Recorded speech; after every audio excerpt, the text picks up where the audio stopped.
Right, what's on my mind this week? Let's start with being positive. Theresa May is allowing doctors and nurses to come and work for the NHS from countries outside the EU. She turned down 1,500 doctors and nurses in the past, but she's now letting them in to work for our NHS. Isn't that brilliant? Well done, Theresa. Clever girl. So thank you very much for all those that come to our country that actually do want to work. Brilliant. But let's have a look about the migrants that have come in. 2016, it's estimated that 5.67 million already living in the UK in 2015 joined us. Since the referendum, we've had 3.7 million in the UK. So that gives immigrants a population of 6%. And that doesn't include people who live in communal establishments. I guess that's the uni kids. So yeah, and she's also pumping money into the NHS. A few billion, I think she's going to pump into the NHS. All I can say is for all us Gloucester folk who live in Gloucester, thank God Roy Dyke is no longer working for the NHS, because that money would be gone. And by the way, has anybody heard anything on that? I heard Roy was in court along with Pete Pedanti, Vince Smith and Graham Fellows. What they were doing, if you don't know about the story, is Roy, who had a very trusted position, would put in invoices. The Long Levens builders would pretend to do the work and they would pocket the money. Some say it's up to 750,000. Others are saying it's 1 million. But the media kept very quiet over this because it's to do with theft from the NHS. So if he's doing it in Gloucestershire, how many others may be doing it across the country? Stealing from the NHS. You can't even get an appointment to have serious operations. Shame on you, lads. You know what I mean? Shame on you. You stole that money for greed so you could have, buy houses, go on posh holidays. Bloody disgrace. So, well done, Theresa May, for pumping some money in. Let's hope you haven't got thieves still working in the NHS. So that's point one. Secondly, I want to talk about a man who appears in court today. He's an Englishman, and he sent about 20 letters out to Muslim people. He sent them to MPs. I think he may have sent them to a doctor. And basically, it was Punish a Muslim Day. And these letters must have been very distressing when they were opened by these people. But this is one man who worked alone. And he didn't put them through streets and post them through everybody's letterbox. He sent about 20 letters out. Very stupid thing to do, and I'm sure it was very distressing for the people who opened them. But he worked alone. He wasn't telling other people to punish a Muslim. He's just doing this himself, sent about 20 letters. And he also sent a parcel to Parliament, and it had some sticky substance in, which was harmless. But this triggered fear across the UK.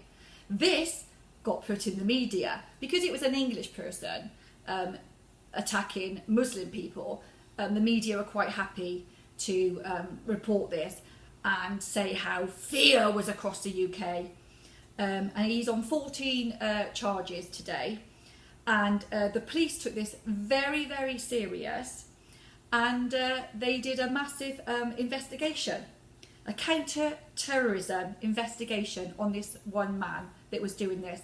It's a shame you don't do a few more investigations when Muslim people are attacking English people and they're being murdered on the streets. So this one man was very stupid what he done. I'm not, agreeing with what he done, but it was one man who sent 20 letters to people. He didn't send them to streets encouraging everybody to attack Muslims. And on the day in April when it was supposed to happen, not one report was made of any Muslim person being injured or attacked. So let's just clear that up. But I can't wait to hear the news to see what's going to happen to that man. I bet he gets a prison sentence. I wouldn't be surprised if he doesn't get a prison sentence for doing this. But I would just also like to think of all the others that Tommy Robinson, Nigel Farage, Anne Marie, anybody that speaks out against Islam you know, you don't get protected, do you? Every one of those people have had death threats, their wives have been threatened, their children. There was no massive investigation for them. So again, it's a bit one-sided, and we're all getting sick of it being one-sided. So that's another thing that I'm going to follow. I just wanted to tell you about if you weren't aware of it. And then also, it's the end of Ramadan, Ding Dong. That finishes today. So I bet the Muslims would be great. They'll be eating, enjoying themselves, because you've had a month of not being able to eat when it's been daylight. Apparently, you can't have sex during the month of Ramadan. And if anybody finds out, then for 60 days, you've got to carry on starving yourself in the daytime. Or you feed 60 poor people. So I don't quite know how you're going to manage to find 60 poor people, but that's what you have to do if you're caught having sex.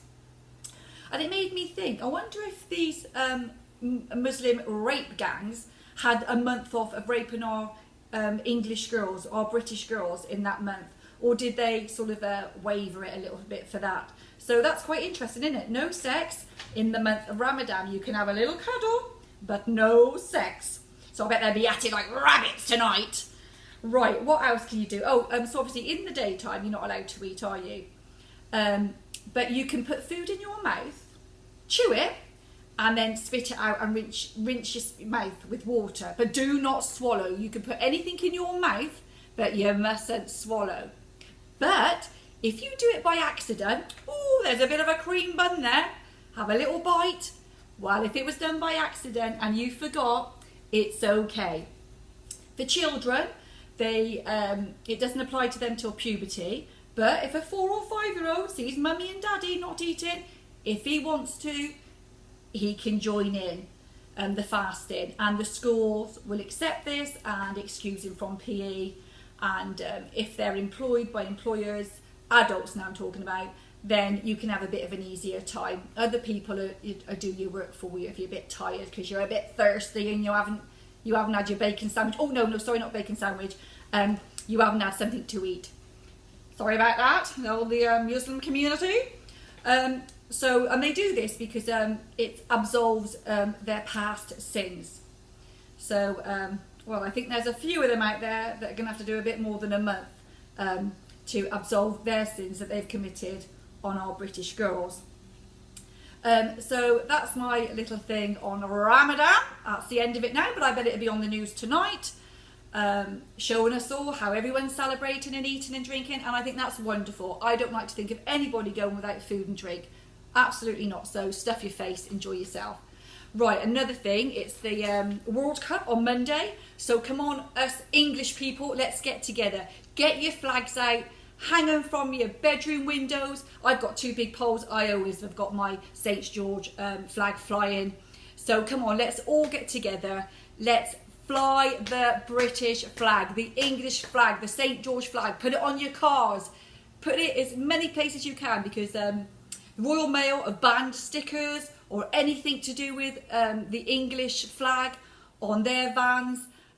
Schools, hospitals, anywhere, any establishments, do not allow it. So us, the English people, let's start flying the flag for our country. So please join me. And that's my phone going off, so I'll love you and leave you. Bye-bye.